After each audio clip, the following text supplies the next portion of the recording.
오늘은 3장 2절부터 7절 말씀을 고찰해 보려고 합니다. 이미 우리가 3장 1절에서 예수님은 바울 사도는 자신이 이렇게 감옥에 갇힌 것은 다른 이유가 아니다. 예수 그리스도 예수의 일과 이방인들을 위해서 갇힌 것이다 라는 말씀을 지난 시간에 말씀을 전했습니다. 성도들이 이 땅에서 당하는 어떠한 일도 결코 우연한 일이 없습니다.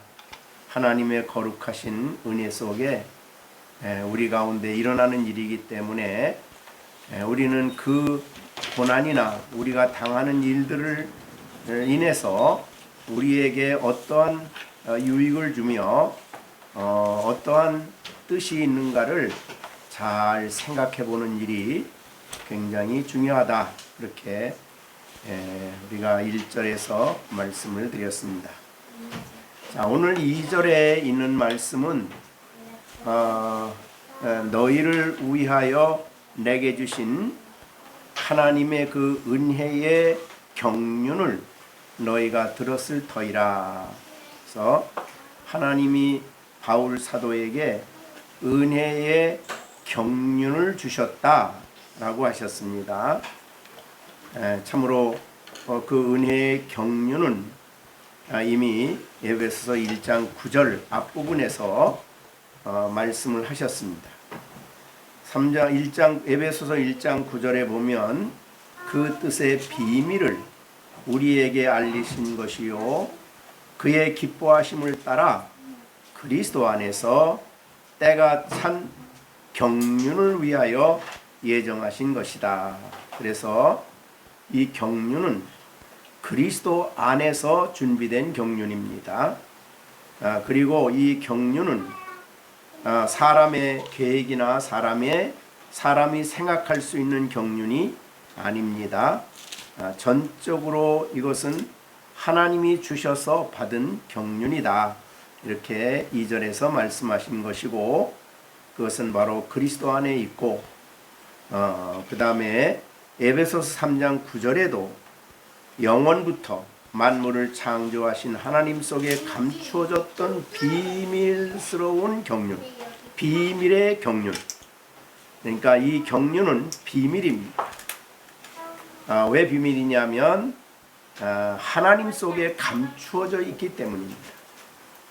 그래서 우리가 경륜이란 단어를 그냥 단어적인 의미로 설명하면 하나님의 계획, 또 구원 역사를 성취하시기 위한 하나님의 경영, 이것을 우리는 경륜이란 말을 씁니다.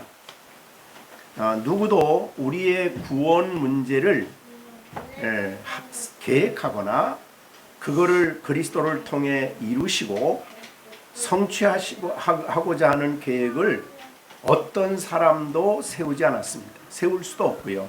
이것은 전적으로 하나님의 뜻 가운데 있었던, 즉 하나님의 의지 속에 있었던, 계획 속에 있었던 경륜입니다. 그래서 그리스도 안에서 구원을 주시고 그 구원을 삼위일체 하나님이 완성해 가시는 전체를 경륜, 물론 그 가운데 이 경륜을 성취하기 위해서 바울이라는 귀한 사도를 하나님이 세우셨고 또 그에게 계시를 통해서 이 경륜을 나타내셨습니다. 그래서 이것은 이제 3절에 가면 계시로 내게 비밀을 알게 하셨다. 그러니까 하나님의 은혜로운 경륜은 바로 비밀이라 그랬습니다. 그리고 이 비밀은 계시를 통해서 나타난 것이다 그랬습니다. 그러면 이 엄청난 하나님의 은혜의 경륜, 이거는 이미 에베소 성도들이 들었습니다. 왜냐하면 이 에베소서를 쓸 때는 바울은 3차 전도 여행을 다 마친 후입니다. 그래서 1, 2, 3차 전도 여행을 마치고 3차 여행은 주로 에베소를 중심으로 해서 3차 전도 여행이 이루어졌습니다. 그래서 그곳에서 특별히 제자 양육을 했죠. 두라노서원에서. 그리고 이들에게 충분히 자신이 에베소까지 와서 이방인들에게 복음을 전하며 또 이 복음을 어떻게 하나님이 증거하며 성령을 통해서 증거하며 복음으로 구원받은 사람이 영원한 영생에 이르기까지 하나님께서 바로 이 예수 안에서 이방인과 유대인을 하나 되게 하시어 그들로 하여금 영원한 구원의 완성에 이르게 되는 이런 놀라운 경륜을 바로 하나님께서 충분히 에베소 교회 성도들에게 알려주셨습니다. 그래서 2절에 너희를 위하여 내게 주신 하나님의 이 위대한 은혜로운 경륜을 내가 너희에게 들려주었고 그것을 너희가 들었다 라고 2절에서 말씀하시는 것입니다. 그러니까 사실은 이 경륜은 드러났습니다. 비밀이지만 드러났죠. 이 바울을 통해서 계시로 알려주셨고 바울은 그거를 드러냈기 때문에 교회는 그의 말씀을 들음으로써 우리에게 하나님이 이러한 은혜로운 구원의 경륜을 가지고 계시구나 라는 것을 알게 됐다는 것이죠. 그래서 지금 바울이 이 로마의 감옥에 갇혀 있는 것은 하나님이 알고 있다. 하나님의 계획 속에 있다. 하나님의 경륜을 성취하는 과정 속에 내가 지금 로마의 감옥에 있다. 그래서 지난주에도 말씀드렸지만은 바울은 로마의 감옥에 갇혀서 아무것도 안 하는 그런 분이 아닙니다. 그냥 정말 하루하루 탄식하고 원망하고 불평하고 낙심하고 내가 하나님 믿었는데 이런 일을 당하는가 그렇게 지냈던 감옥이 아닙니다. 그의 감옥 생활까지도 하나님의 계획과 경륜 속에 있어서 하나님이 구원하고자 하는 사람들에게 자신을 통해서 이 놀라운 비밀인 그리스도를 전할 수 있는 기회가 되었다는 거죠. 지난번에 그래서 시위대 가이사에 있는 시위대인들에게도 전파됐고 가이사 집에도 전파가 됐고 오네시모도 전파가 됐고 성경에 나타나지 않았지만 얼마나 많은 사람들을 거기서 만났겠어요. 바울이 빌립보에서도 감옥에 갇혔기 때문에 빌립보 감옥에서 하나님이 그 감옥을 열려지게 했죠. 지진을 통해서. 그래가지고 간수장이 예수님을 믿고 빌립보 교인이 됐고 그리고 거기 있었던 수많은 사람들이 그 광경 속에서 예수님을 만나게 되고 그리스도의 복음을 듣게 됐다고 말이죠. 그러니까 감옥에 있는 그것도 원망하고 불평하고 낙심할 문제가 아니다. 그 속에 하나님의 경륜이 있다. 하나님의 놀라운 계획이 있다. 라는 것을 바울은 말하고 있는 것입니다. 그래서 결코 아무런 의미 없이 나 여기 앉아 있는 거 아니다. 감옥에 있는 게 아니다. 그렇게 말하고 있는 것이 바로 오늘 우리가 1절 2절에서 보여준 말이죠. 너희를 위하여 내게 주신 하나님의 그 경륜을 너희가 들었다면 그 경륜을 이루시기 위해서 하나님이 지금 내 안에 역사하고 계신다라는 말씀을 하시고 있는 것입니다. 그렇기 때문에 우리 믿는 성도들은 어떤 것도 하나님이 모르는 일은 없죠. 자, 우리에게 일어나는 크고 작은 모든 일들을 다 하나님이 다 아시죠. 어느 정도 아십니까? 앉고 일어서는 것까지 아시고 머리털까지도 세신 바 되시고 우리에게 있는 것 중에 다 아십니다.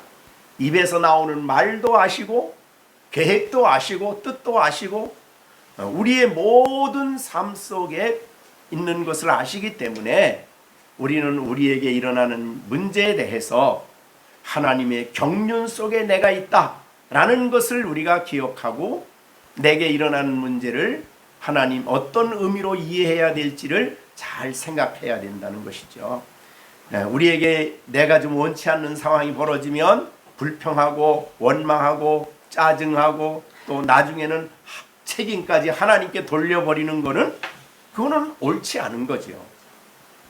그래서 우리에게 있는 모든 일들은 하나님의 비밀스러운 뜻 가운데 있고 경륜 속에 있고 때로는 하나님의 말씀을 통해서 그것을 우리에게 알려 주셔요. 그래서 시편 기자는 고난 당하는 것이 내게 유익이라 이로 말미암아 내가 하나님의 계명을 배우게 되었다라고 시편에서 말한 거예요. 그러니까 고난 당하는 것이 내게 유익이라고 말할 수 있는 사람은 그리스도인밖에 없습니다, 사실은. 그죠? 그런 어려움이 없으면 좋겠다. 올 한 해도 또 뭐 하다못해 추석에는 또 하늘에 보름달을 보면서 소원 성취를 비는 그런 그런 사람이 아니지요. 그죠? 우리는 하나님의 놀라운 경륜 속에 우리의 인생이 들어가 있는 것이고 그 경륜을 이루시기 위해서 때로는 우리들의 가는 길을 이렇게 저렇게 인도해 가시는 분이 하나님이시다는 거예요. 얼마나 위로가 되고 얼마나 격려가 되는 말씀인지 몰라요. 그렇죠? 그래서 너희를 위하여 내게 주신 하나님의 그 은혜의 경륜을 너희가 들었다. 이 경륜에 대해서 충분히 에베소 성도들에게 설명을 했죠. 그래서 3년 반 정도 에베소에서 목회하시면서 제자 훈련을 하시면서 그들에게 하나님의 경륜을 충분히 설명을 했다고 말이죠. 그러면 내게 주신 하나님의 경륜, 바울이 지금 감옥에 있는 것도 하나님이 주신 경륜 속에 있는 거죠. 그 일을 통해서 얼마나 하나님은 놀라운 일을 이루실지. 우리 정시온이에게 하나님은 경륜을 가지고 계신 거죠. 시온이를 통해 하나님이 하시고자 하는 경륜이 있는 거예요. 계획이 있는 거예요. 그걸 하나님이 놀라운 방법으로 이끌어 가실 것이고 그것을 이루시기 위해서 준비시키고 계획을 이끌어 가신다. 그것이 하나님이 우리에게 주신 은혜로운 경륜입니다. 그래서 내게 주신 하나님의 그 은혜의 경륜이다. 이 경륜 속에 있다.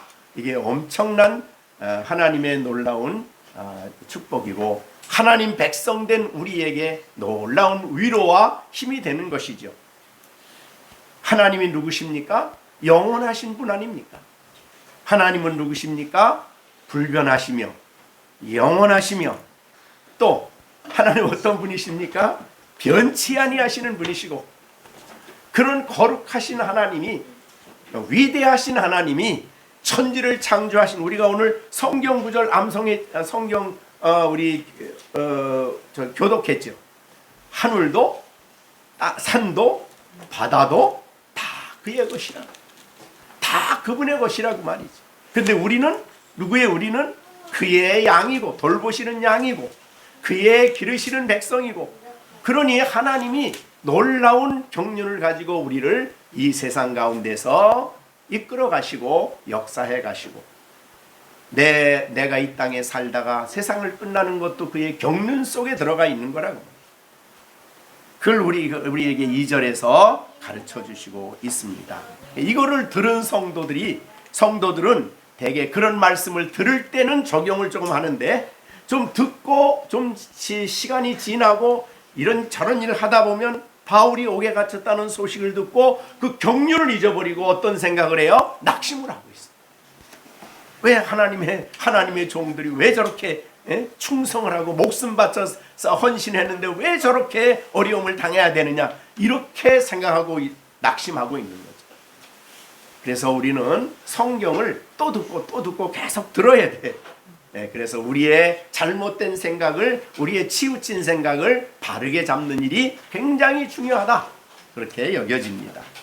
자, 그 다음에요 그러면 이 경륜을 3절에 곧 계시로 내게 비밀을 알게 하신 것은 내가 먼저 간단히 기록했다. 여기에 그 경륜 속에 있는 하나님의 경륜은 굉장히 폭이 넓어요. 그러니까 바울을 사도가 되게 하심도 경륜이고, 그 다음에 여기에 비밀은 조금 달라요. 내게 비밀을 알게 하셨다. 그 경륜 속에 있는 위대한 비밀은 예수 그리스도십니다. 그래서 그 계시로 내게 예수 그리스도를 알게 해주셨습니다. 그냥 예수를 알았다고 말하는 게 아니라 우리가 이제 갈라디아서에 있는 말씀처럼 복음입니다. 그렇죠? 위대한 복음을 바울이 깨달았어요. 자, 바울은 왜 로마에 가기를 그렇게 원했나요? 그들에게 복음을 알려주고 싶은 거예요. 근데 바울이 이제 다메섹 도상에서 예수님을 만나고 난 다음에, 그 다음에 바울이 다메섹 동에 들어가서, 야, 내가 예수를 만났는데 그 예수님이 구약에서 말한 메시아다, 이렇게 이제 전하니까 다메섹에 있는 사람들이 놀랬죠. 그죠? 예수를 대적하기 위해서 온 사람이고, 예수를 믿는 사람들을 잡아가기 위해서 온 사람이 갑자기 와가지고 예수가 메시아다 그러는 거예요. 자, 그래서 예수를 전하다가 그 다음에 거기서 핍박이 일어나죠. 유대인들이. 그래서 나와가지고 그가 갈라디아에서 보면은 11년 동안 어디에 갔냐 하면,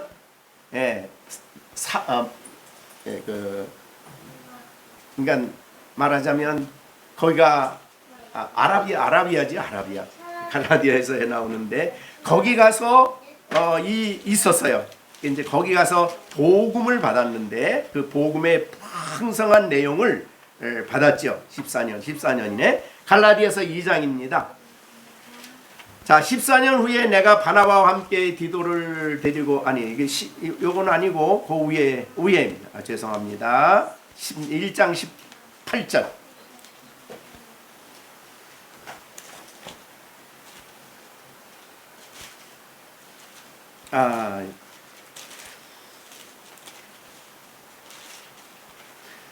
거기에 17절입니다. 예수 이제 다메섹에 만난 사건을 얘기하는 거예요. 나보다 먼저 사도된 자들을 만나려고 예루살렘으로 가지 아니하고 어디로 갔냐면 아라비아로 갔다. 이 아라비아예요. 아라비아로 갔다가 다시 다메섹으로 왔어요.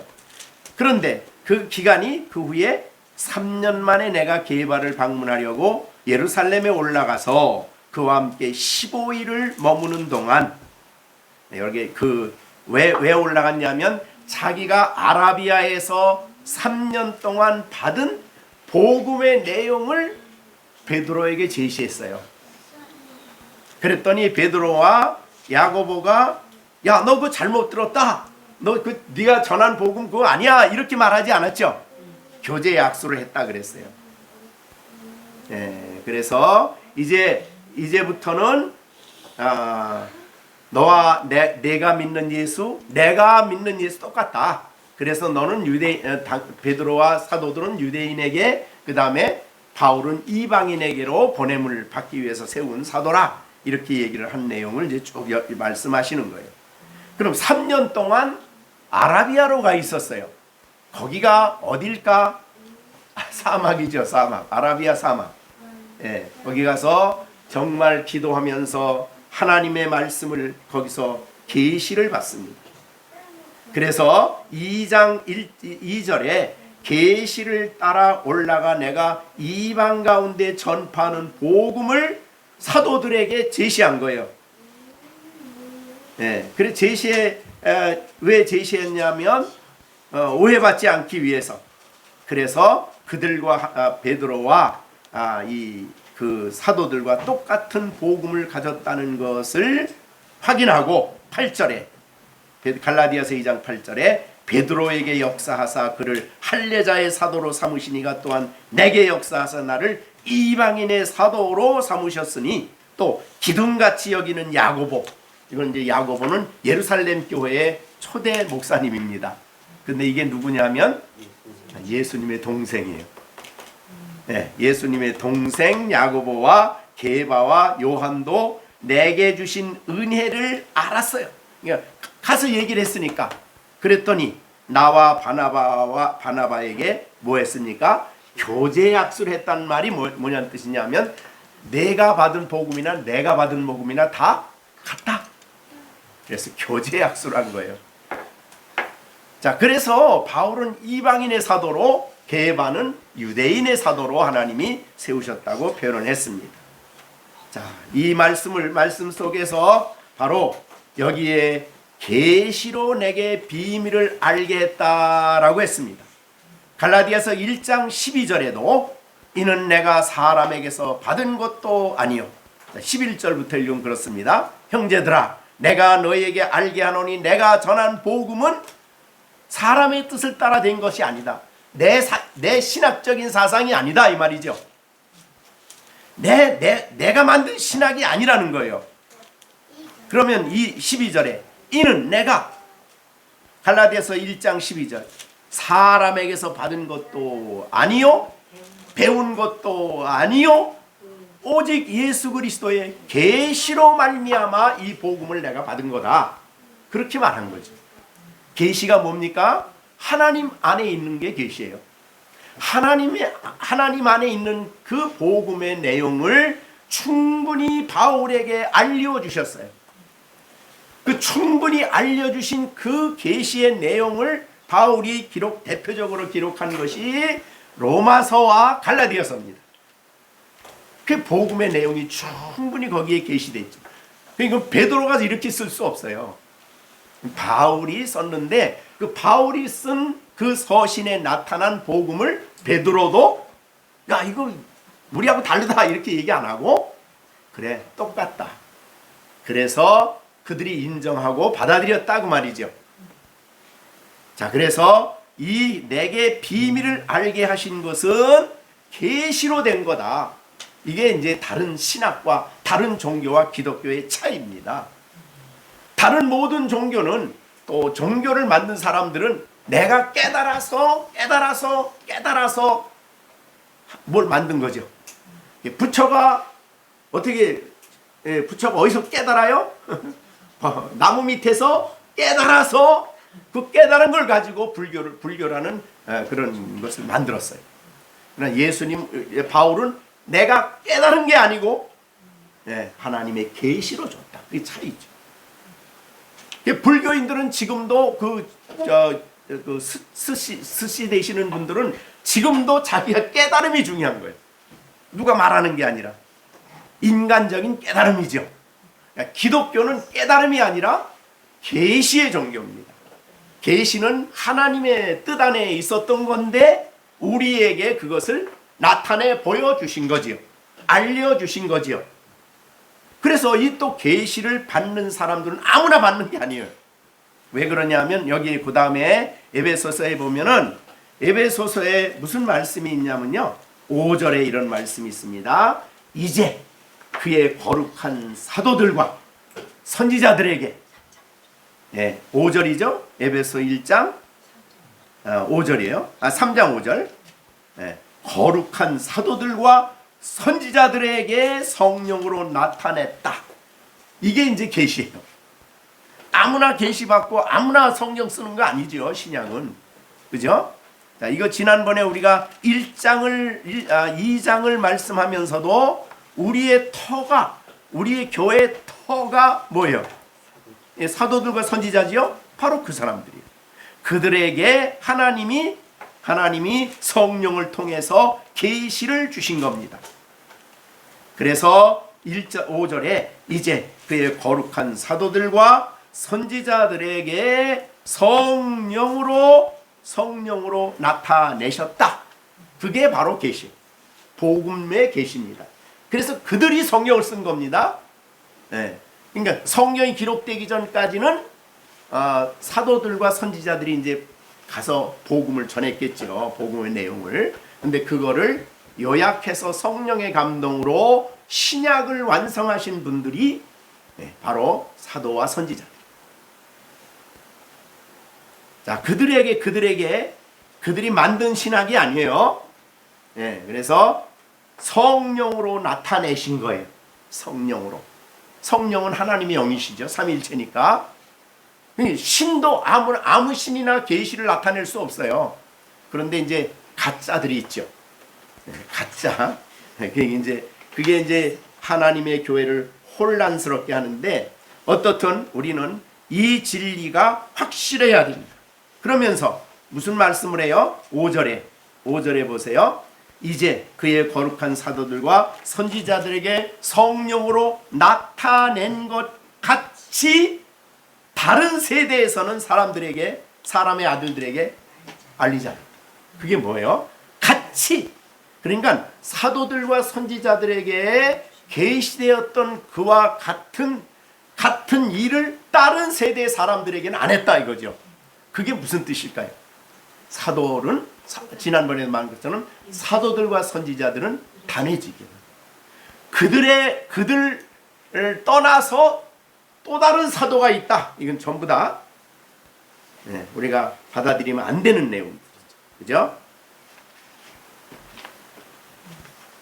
이게 그러니까 그 시대의 사도들과 선지자들에게 나타나는 것 같은 그러한 역할을 하는 것은 다른 세대에 없습니다. 그분들 외에는.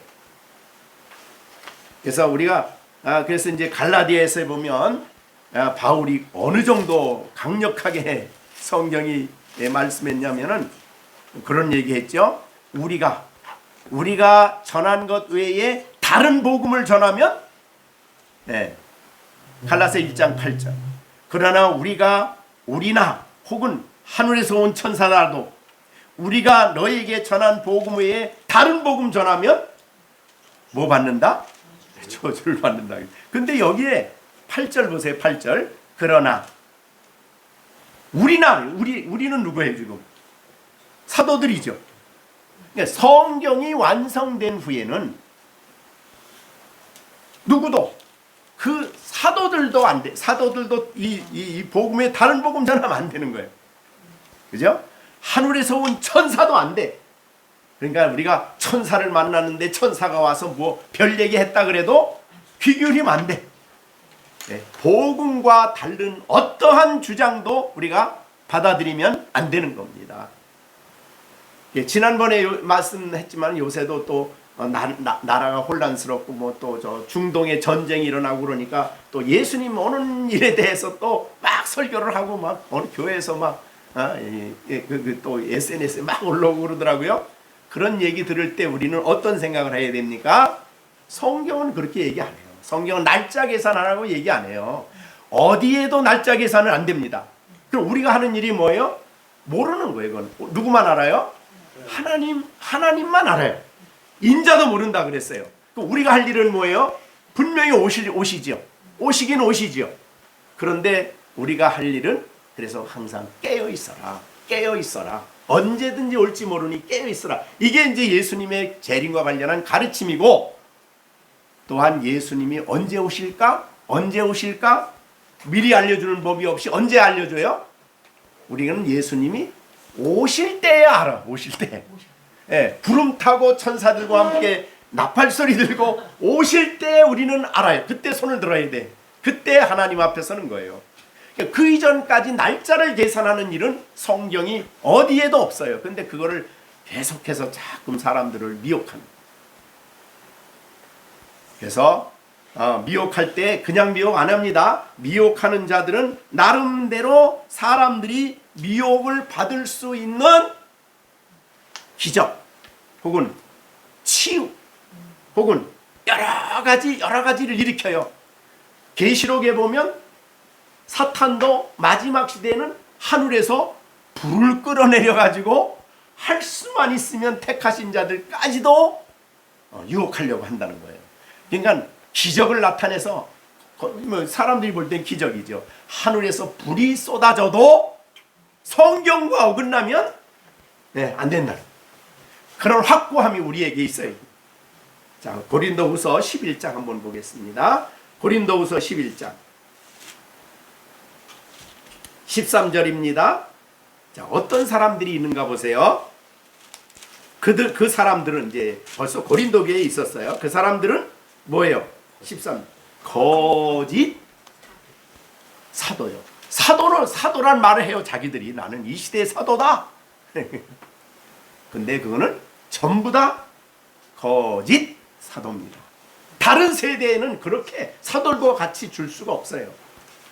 근데 거짓 사도. 그 다음에 속이는 일꾼이에요. 속이. 여기는 사탄은 언제나 속이는 자지요. 거짓말하는 자입니다. 속이는 일꾼이요. 자기를 그리스도의 사도로 가장을 해서 보통 옷 안 입어요. 아주 대단한 옷을 입습니다.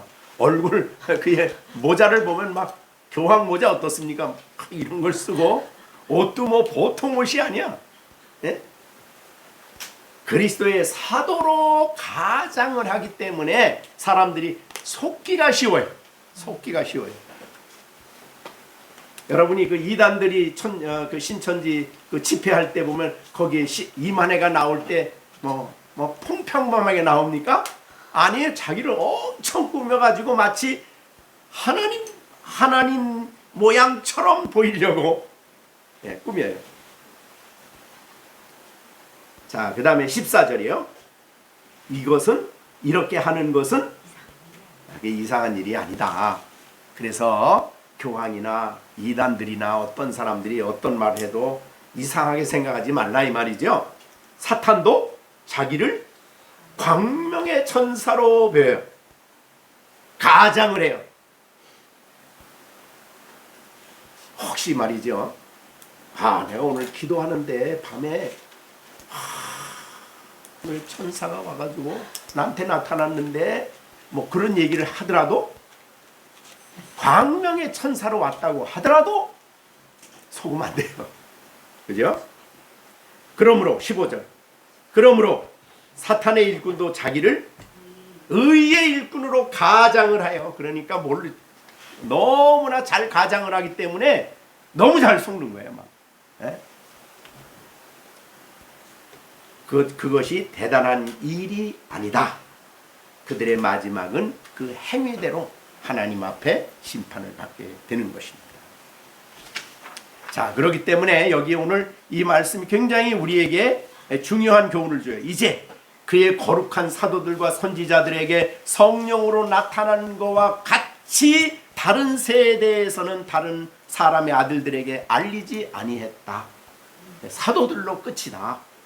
그 시대의 선지자로 끝이다. 아무리 신령하고 아무리 대단하고 아무리 엄청난 집회를 하고 수많은 사람이 모여도 그것에 우리가 흔들리면 안 되지요. 네, 안 됩니다. 복음은 그리스도를 통해서 성경으로 우리에게 자신을 알리시고 이미 주어진 사도들의 글을 통해서 우리에게 말씀을 주실 때 그 말씀을 겸손히 잘 받는 일이 우리에게 중요합니다. 다른 세대는 없다. 그런데 이거를 딱 무시하고 내가 이 시대의 사도다, 내가 이 시대의 선지자다, 그렇게 나타나서 막 대단한 사람인 것처럼 말하지만 정말 그거는 잘못된 거예요. 바울이 베드로가 내가 언제 내가 이 시대에 뭐 그런 일 했습니까? 아니, 절대 그런 일 안 했어요. 누구도 사람 앞에 자기를 높이지 않았어요. 아무도, 사도들은 그런 사람이 없어요. 그리고 예수님도 그걸 허락하지 않았습니다. 인자도 이 땅에 와서 섬기는 자로 살았는데, 하나님의 아들도 그랬는데, 사람들이 그런데 그런 집회와 그런 외형적인 화려함에 도취돼서 성경이 아닌 다른 가르침에 미혹되는 일이 있어서는 안 된다라는 것을 오늘 본문에 못 박은 겁니다. 5절. 그러면 이 그리스도의 비밀, 그러니까 우리의 비밀은 사실은 그리스도십니다. 그죠? 그리스도도 비밀이죠. 하나님 품에 있었던 그리스도. 창세전에 이미 삼위일체로 계셨던 그분이 육신을 입고 이 땅에 오셨죠. 그래서 예수님도 비밀이십니다. 근데 알려진 비밀이죠. 그러나 믿음이 없고 구원받지 못한 사람은, 거듭나지 못한 사람은 성경에 보여주시는 예수님을 메시아로 믿질 않지요. 믿을 수도 없습니다. 오직 알려진 사람들에게, 하나님의 자녀들에게 이 놀라운 비밀을 하나님이 알려주셨어요. 우리 골로새서 1장 25절 봅니다. 25절. 내가 교회의 일꾼 된 것은 하나님이 너희를 위하여 내게 주신 직분을 따라 하나님의 말씀을 이루려 함이라. 이 비밀은 만세와 만대로부터 감춰졌던 것인데 이제 그의 성도들에게 나타났고 하나님이 그들로 하여금 이 비밀의 영광이 이방인 가운데 얼마나 풍성한지를 알게 하려 하심이라. 이 비밀은 너희 안에 계신 누구예요? 27절. 너희 안에 계신 그리스도다. 그분 안에 풍성함이 있고 그분 안에 충만이 있고 우리는 그분 안에서 모든 충만을 받게 되는 것이고 우리가 그분 안에 거함으로 그리스도 안에 있는 모든 십자가와 부활을 통해 이루신 것이 우리의 것이 되는 것이죠. 비밀은 우리 안에 계신 그리스도예요. 근데 이 우리 안에 계신 그리스도가 아무에게나 나타나는 그리스도가 아니죠. 그죠? 거듭난 사람만이 아는 비밀이죠. 그래서 예수님도 부활하시기 전에 제자들에게 그런 말을 했어요. 예수님이 다시 부활하신 후에는 세상 사람들에게 나타나지 않습니다. 네. 그리고 여러분 부활하신 후에 예수님 누구에게 찾아오셨어요? 12 제자가 있는 곳에, 그리고 믿는 사람들이 모인 곳에. 그러나 세상 사람들이 자기 부활한 몸 안 나타내 보였어요. 그렇게 그러니까 세상은 그러기 때문에 나를 모른다 그렇게 얘기하시고 성령도 마찬가지입니다. 그리스도가 없는 사람에게는 성령이 상관이 없어요. 알지도 못해요. 받지도 못해요. 그러나 예수 안에 있기 때문에 하나님께 구하여 그리스도 안에 있는 그의 지체인 교회에게 성령을 보내주신 거죠. 자, 그래서 이 놀라운 그리스도 안에 우리 안에 어떤 일이 일어났는가 보십시오. 6절입니다. 6절. 이는 말은 사도들과 선지자들을 통해 나타난 이 복음, 이 비밀, 이 하나님의 경륜을 이루시는 이 복음이 어떤가 보십시오. 6절 다 같이 한번 읽습니다. 이건 우리가 앞에서 한 것과 똑같아요. 이는 이방인들이 복음으로 말미암아 그리스도 예수 안에서 누구와 함께? 유대인과 유대인 중에서 믿는 사람과 함께. 그렇죠? 이거는 앞에서 우리가 이미 말씀한 내용이죠. 네. 굉장히 여러 번 말씀을 했습니다. 네. 그래서 우리가 이 함께라는 말이 굉장히 많이 나왔죠. 그래서 함께 한 세 사람을 만들어, 한 세 사람이요, 그리스도 안에서 하나가 되어 함께. 네. 여기 우리가 14절 15절부터 2장 15절부터 22절까지 쭉 말씀하신 내용. 거기에 함께 뭐가 되었어요? 상속자. 자, 우리들은 그리스도를 믿는 그리스도 예수를 믿고 거듭나서 은혜로 구원받아 하나님의 자녀된 사람들은 여기 함께 그리스도 안에 있는 사람 함께 첫째 상속자가 되었다. 자, 상속자. 뭐의 상속자입니까? 네, 하나님 나라를 상속받습니다. 자, 로마서 8장 한번 보세요. 로마서 8장 17절, 16절 17절. 성령이 친히 우리 영과 더불어 우리가 하나님의 자녀인 것을 증언하시나니, 자녀이면 또한 뭐예요? 상속자, 곧 하나님의 상속자예요. 그리스도와 함께한 상속자. 여기 상속자란 말이 3번 나오죠. 그죠? 우리는 상속자예요. 왜? 하나님의 자녀이기 때문에 하나님의 상속자예요.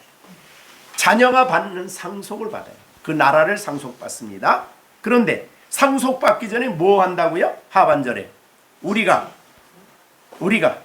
17절 상속자니, 로마서 8장 17절입니다. 이 상속자니 우리가 그와 함께 영광을 받아요. 그 나라에 가서 하나님 나라에서 이 땅에서는 고난이 오지만은 그래서 보면 영광을 받기 위하여 고난도 함께 받아야 할 것입니다. 그랬습니다.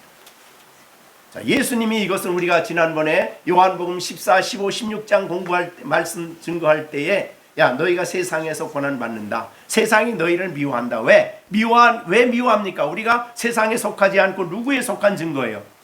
그리스도께 속한 증거예요. 우리가 하나님의 자녀가 되고 그 나라를 상속받을 증거 중에 하나가 고난받는 거예요. 그래서 여기에 고난도 함께 받아야 할 것이니라 그랬습니다.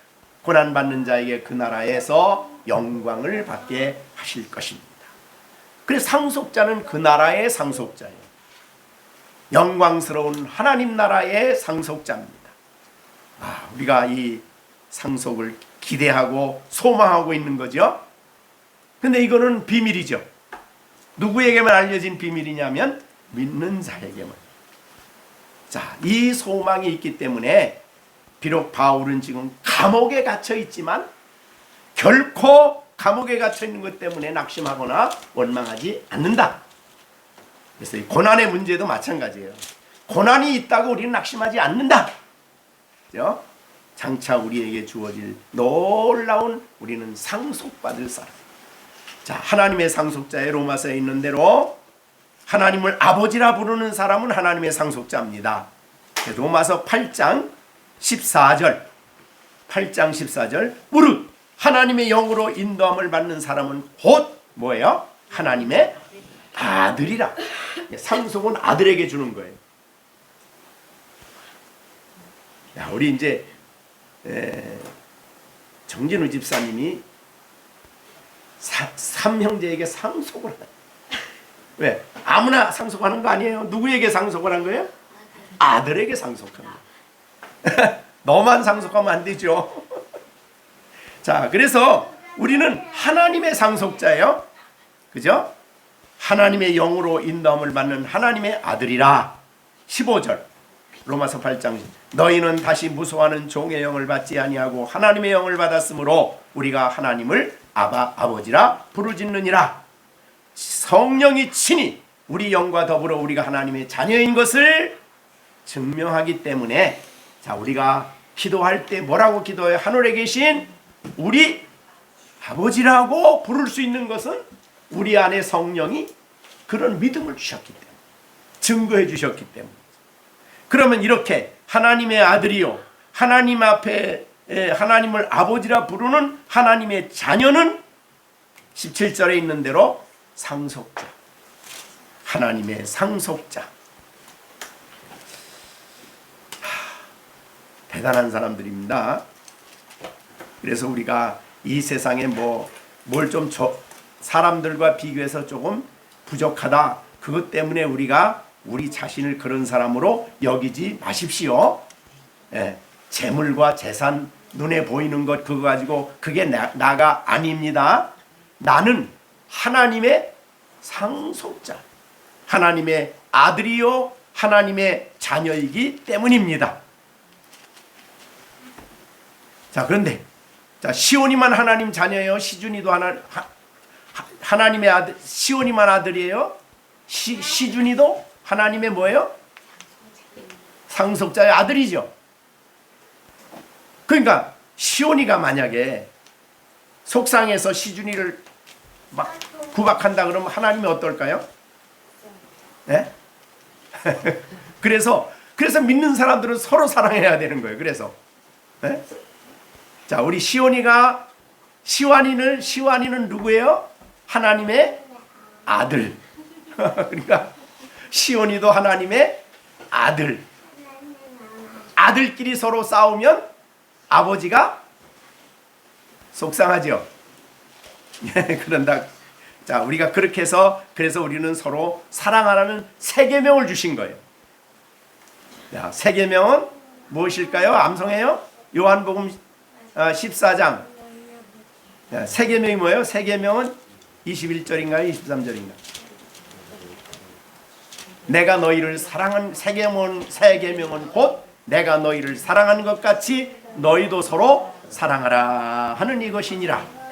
그게 새 계명이죠. 그거는 안 믿는 사람에 대한 계명이 아니에요. 그리스도 안에 믿는 성도들 사이에 갖게 되는 계명입니다. 믿는 성도 안에 교회 안에서 갖게 되는 놀라운 계명이죠. 그게 새 계명입니다. 그건 안 믿는 사람 뭐 사랑하지 말라 그런 뜻은 아니에요. 그러니까 요한복음 14장에 나오는 15장에 나오는 그 말씀은 새 계명은 교회 공동체 안에서의 새 계명. 자, 그래서 예수님이 재림하십니다. 자, 재림하실 때 상속받는 게 뭔가 보세요. 마태복음 25장 34절. 그때 임금이 그 오른편에 있는 자에게 이르되 내 아버지께 복받을 자들이여 나와 창세로부터 너희를 위하여 예비된 나라를 상속받으라. 그러니까 아버지께 받을 복이 뭐라고요? 상속. 그 나라를 상속받는 겁니다. 상속자가 받아요.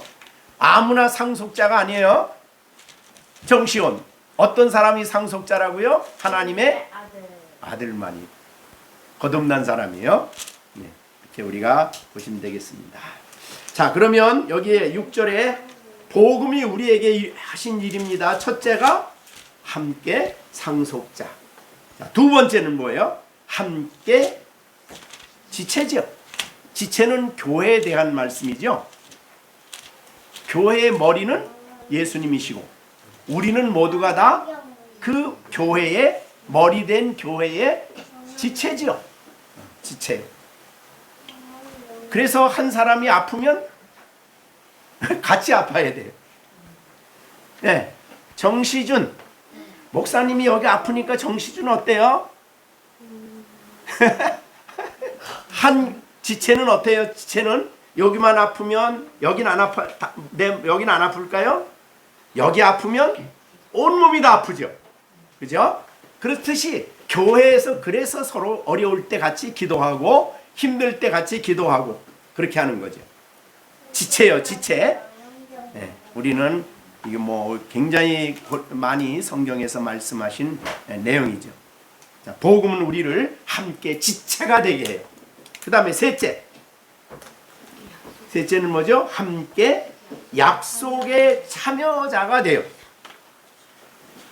우리는 함께 약속에 참여하는 사람. 자, 이 약속은 뭐 성경에 우리가 이제 아브라함에게 하나님이 약속을 하셨고 그랬죠. 갈라디아서 3장 8절입니다. 8절 9절. 또 하나님이 이방을 믿음으로 말미암아 의로 정하실 것을 성경에 미리 알고 먼저 아브라함에게 복음을 전하되 모든 이방이 너로 말미암아 복을 받으리라. 그러므로 믿음으로 말미암은 자는 믿음 있는 아브라함과 함께 복을 받는다. 이 아브라함과 함께 받는 복. 자, 이 복의 내용이 뭐예요? 갈라디아 3장 8절에 뭐라고 그랬죠? 이방이 믿음으로 말미암아 의롭다함을 얻는 게 복의 내용입니다. 그죠? 그래서 아브라함이 잘 믿어서 복 받았다 그랬을 때 우리는 어떤 생각을 해야 돼요? 야, 잘 믿었더니 하나님이 아브라함에게 엄청난 재산을 줬다 그래야 됩니까? 아니죠. 아브라함에게 약속한 복의 내용은 의로 정하신다. 의롭다함을 얻는다는 뜻이에요. 그게 아브라함에게 주시고자 하는 하나님의 복이에요. 그래서 그 아브라함에게 주신 복, 아브라함에게 전한 복음의 내용도 그거예요. 그래서 먼저 아브라함에게 복음을 전했다. 그 말이 뭐예요? 너는 믿음으로 말미암아 의롭다함을 얻게 된다. 이 복음이에요. 그 다음에 모든 이방인이 너로 말미암아 복을 받으리라. 이방인도 복 받아요. 그 복이 뭐예요? 복음을 믿음으로 의롭다함을 얻는 거예요. 그런데 여기 보면 너로 말미암아라는 말을 했는데 아브라함으로 말미암아 우리가 복을 받는다. 즉 아브라함이 하나님께 믿음으로 순종해서 믿음이 뭔가를 보여주었죠. 그래서 동일한 믿음을 가지고 우리가 아브라함의 영적 자손이 됩니다. 그래서 우리가 믿음으로 의롭다함을 얻고 하나님의 자녀가 되는 것이다. 그 약속에 참여할, 약속에 참여자. 자, 그러면 6절에 자, 복음을 통해서 우리에게 주신 세 가지입니다. 그리스도 예수 안에서 첫째, 함께 상속자, 둘째, 함께 지체, 셋째, 함께 약속에 참여자. 그래서 이제 7절에 결론적으로 이 복음을 위하여 나는 일꾼이 됐다. 그렇게.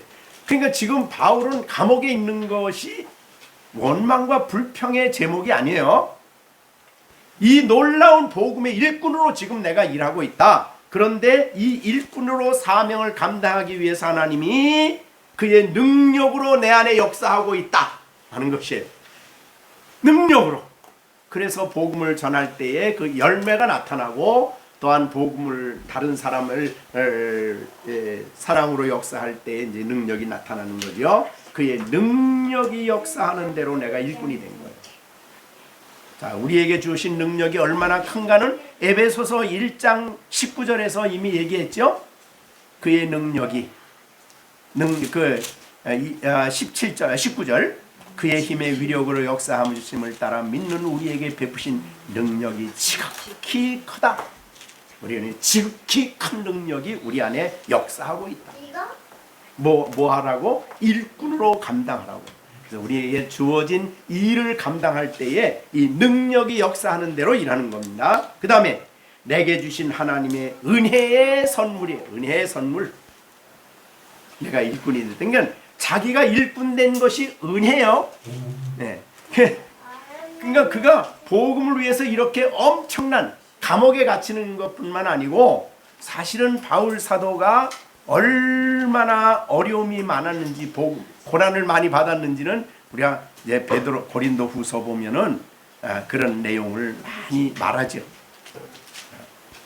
우리가 고린도후서 읽다 보면 하나님이 얼마나 바울 사도가 얼마나 어려움을 많이 당했는지를 우리가 볼 수가 있습니다. 고린도후서입니다. 11장 11장 그들이 23절입니다. 그들이 그리스도의 일꾼이냐? 가짜 일꾼들에 대해서 하는 말이에요. 정신없는 말을 하거니와 나는 더욱 그러하도다. 내가 수고를 넘치도록 하고 그 다음에 옥에 갇히기도 더 많이 하고 그 다음에 매도 얼마나 맞아요? 셀 수 없는 수없이 맞고 여러 번 죽을 뻔하고 유대인들에게 40에 하나 감한매를 5번 맞고.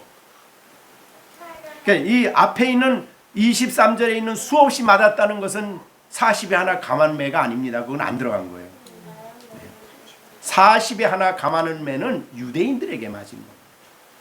그 다음에 3번은 태장으로 맞고 한 번은 돌로 맞고 그 다음에 3번 파선하고 일주야를 깊은 바다에 지냈으며. 이건 이제 로마에 갈 때 있었던 일이겠죠. 그런 일들이 여러 번 여행에 강의 위험, 강도의 위험, 동족의 위험, 이방인의 위험, 시내의 위험, 광야의 위험, 바다의 위험, 거짓 형제 중에 위험을 당하였다. 그러니까 이런 위험이 있었기 때문에 바울은 늘 뭘 의지하고 살았어야 돼요? 철저하게 하나님을 의지하고 기도하고 정말 하루하루 기도하지 않으면 할 수 없는 그런 삶을 살았지. 그래서 바울에게 이런 어려움들이 있었기 때문에 바울은 교만할 수가 없었어요. 늘 하나님을 붙들고 겸손히 나는 하나님이 붙들어주지 않은 이 어려움을 나는 감당 못합니다. 하나님 도와주십시오 하고 하나님을 의지하고만 살게 돼 있었어요. 만약 이것이 없었다면 바울은 계시도 대단하고 기적도 안진뱅이 죽은 자 막 죽은 청년 죽었다가 살아난 청년은 누구죠?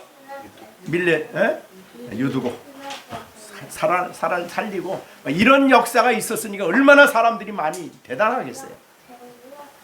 그런데 바울은 이런 어려움 때문에 오히려 하나님 앞에 자기를 낮추고 살았어요. 그러니까 고난이 유익이에요. 그 얘기는 정말 고난당하는 것이 내게 유익이라. 여러분도 아무런 어려움 없으면 기도가 좀 맥이 없을 것 같아. 그죠? 좀 힘이 힘들어야 하나님 앞에 그래도 부르짖지, 간구하고, 하나님 의지하고, 야, 내가 할 수 없는 거, 내가 할 수 없는 게 있어야 하나님 앞에 부르짖고 의지하고 간구하고 그러죠. 신앙입니다. 자, 그래서 오직 그의 능력이 역사하는 대로 했다. 그 능력이 내 안에 일했다. 뭐 내가 일한 거 있다면 그의 능력이지 내 힘이 아니다. 그래서 1, 2, 3차 선교 여행을 마치고 안디옥에 와서 할 때도 똑같은 고백을 했어요. 내 섬김으로 말미암아 하나님이 하신 일을 증거했다. 그러니까 믿는 사람이, 하나님을 의지하는 사람은 이렇게 모든 게 내가 잘나고 내가 똑똑하고 내가 능력이 있어가 아니라 하나님의 능력의 역사하심을 따라 일했다. 이런 고백을 하는 거예요. 그게 바로 주님의 일꾼의 모습이죠. 은혜의 이 비밀을 위해서 일하는 일꾼들의 모습이죠. 또 사실은 다른 사람들을 예수 믿게 하는 것도 자기 능력으로 할 수 있는 게 아니죠. 전적으로 하나님의 능력으로 그분들에게 마음에 역사해야 변화가 일어나는 거죠. 거듭나는 거죠. 누구 내가 하나 내 실력으로 거듭나게 할 수 있어요? 전혀 없는 거예요. 그래서 그의 능력이 역사하는 대로 일했다. 그 다음에 내게 주신 하나님의 은혜의 선물, 각양 은혜를 주셨죠.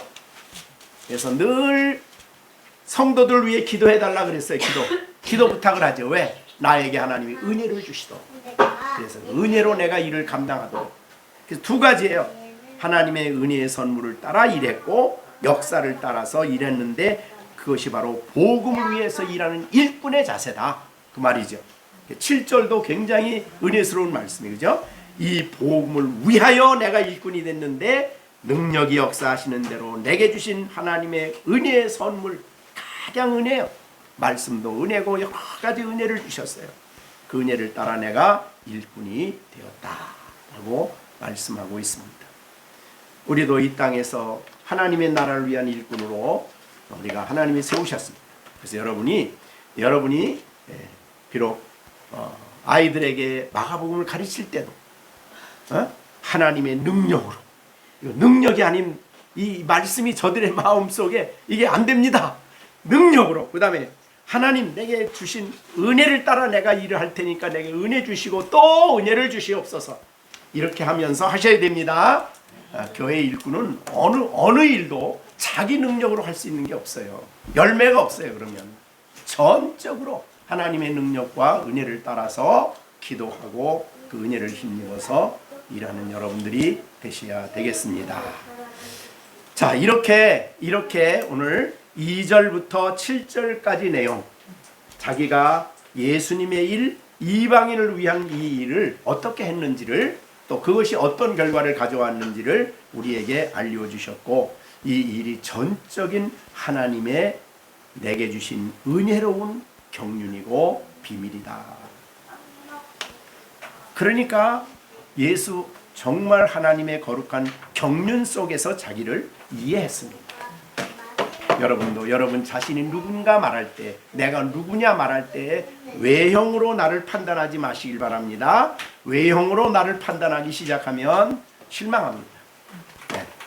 전적으로 하나님의 경륜 속에 있는 나를 이해하시고 하나님 앞에서 능력과 은혜를 따라 일하며 살아가는 여러분들이 되시기를 바랍니다. 기도하겠습니다. 하나님 아버지, 오늘도 우리 열린샘 식구들 이렇게 말씀을 받았습니다. 하나님, 이들을 하나님의 놀라우신 구원에 위대하신 하나님의 경륜 속에 이들을 품으시고 이들에게 복음을 주셨고 이들에게 거듭나서 예수님을 모시고 살아가는 하나님의 상속자가 되게 하신 것을 감사드립니다. 그리스도의 지체가 되게 하셨고 이렇게 하나님의 놀라운 은총을 입은 우리가 날마다 하나님의 놀라우신 복음을 받은 성도로서 주 앞에 살아가는 우리 모두가 되게 해 주시옵소서. 내가 그리스도의 경륜 속에 있다는 것을 한시도 잊지 않게 하시고, 내가 예수 그리스도 안에서 내가 함께 상속자가 되고 함께 지체가 되고 약속의 참여자가 된 것을 감사하며 믿음의 길을 걸어가는 우리 모두가 되게 하여 주시옵소서. 우리 앞날과 자녀들의 앞날을 염려하지 않게 하시고 하나님의 위대한 경륜 속에 있는 것을 기억하고 하나님 중심으로 살아가는 우리 모두가 되게 해 주시옵소서. 예수님의 이름으로 기도하옵나이다. 아멘.